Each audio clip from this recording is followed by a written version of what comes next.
Hello everyone, welcome to Onboard Digital Classes. Today's topic is Section 69 of Bharatiya Nyaya Sanhita. But before understanding this topic, we know that the new criminal laws that replaced IPC, CRPC and Indian Evidence Act that came into effect on July 1. That is, Indian Penal Code is replaced by Bharatiya Nyaya Sanhita 2023. CRPC, that is Code of Criminal Procedure, is replaced by Bharatiya Nagarik Suraksha Samhita 2023, and Indian Evidence Act is replaced by Bharatiya Saksha Adhiniyam 2023. Why was it replaced and what was its purpose? The three laws aim to modernize and improve the country's legal framework. Because there are many new crimes which have emerged in the recent years, like for example, cyber fraud, mob lynching, etc. Therefore, old criminal justice system has no legal procedure to deal with such challenges. Therefore, these new criminal laws were introduced in the parliament. So while introducing this bill, the Honorable Home Minister Amit Shah said this following line: "These laws are made by Indians, for Indians and by an Indian parliament and marks the end of colonial criminal justice laws." What it basically means is that the Indian Penal Code, CRPC and Indian Evidence Act, since it was given by Britishers to India, and this justice were very old and which is not very relevant to today's day and age. That is the reason why the new criminal law came into effect. So the immediate problem will be faced by judges and also the lawyers because they will have to be acquainted with the new legal justice system now. Okay.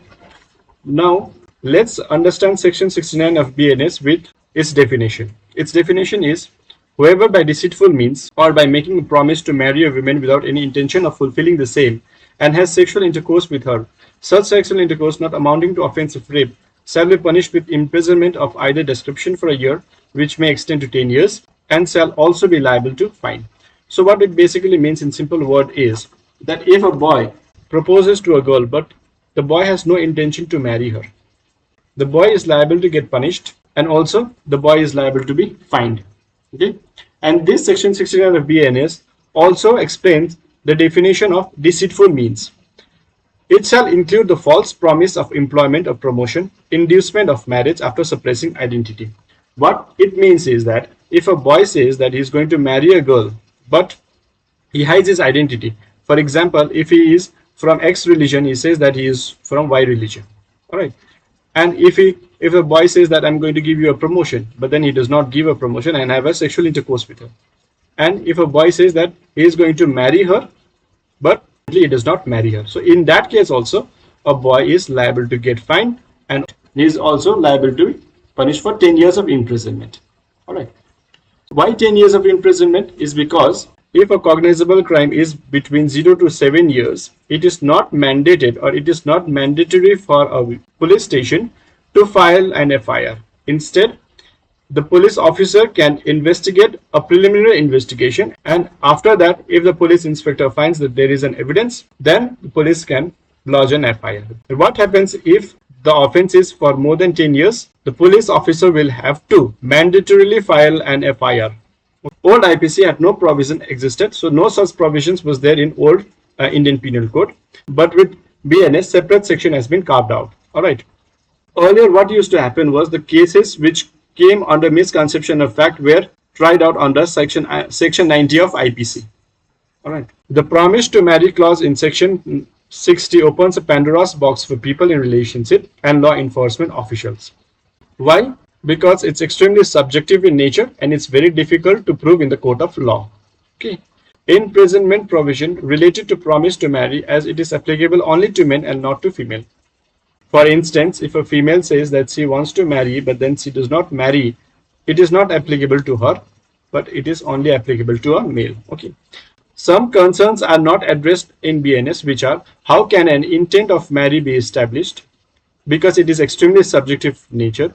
Should criminal law play a part in all intimate relationship? There are many laws. This could be the part of civil law as well, but it's a part of a criminal law. Do such provinces undermine the sexual autonomy of women? This is also a very important question which is not addressed in BNS. Okay. Is this the only way a woman can claim for damages when they have been harmed in a relationship? This is also a very prominent question which is not addressed in Bharatiya Nyaya Sanhita. There are various issues regarding Section 69. Section 69 will prove to be the weapon against men. Why? Because as we have already discussed that it is not applicable to women but it is applicable to only men. Okay. Law would punish men merely based on women's words, yes, as it would become hard for them to prove that they did not make any promise and intercourse was entirely consensual. Because the court works on evidence, it becomes very difficult for anyone to give the proof that they did not intend to marry a person.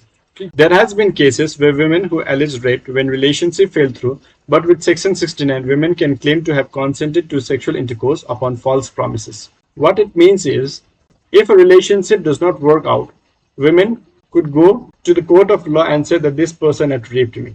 Now, with this new law, women can say that we were in a consensual relationship, but this person had promised me that he's going to marry me, but he did not marry me. Section 69, in a way, makes breakup illegal. In a way, is very, very important because there are headlines which says man breaking up with women might lead to 10 years, says Bharatiya. Bharatiya Nyaya Samhita does not say anything like that, okay?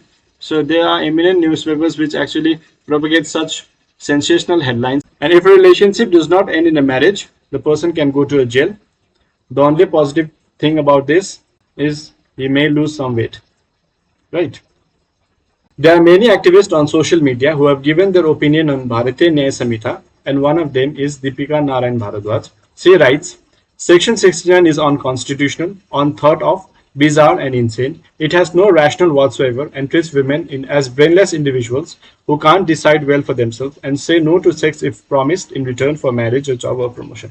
So basically, this is our opinion regarding BNS. If Section 69 is so bad and discriminatory, why was it introduced anyway?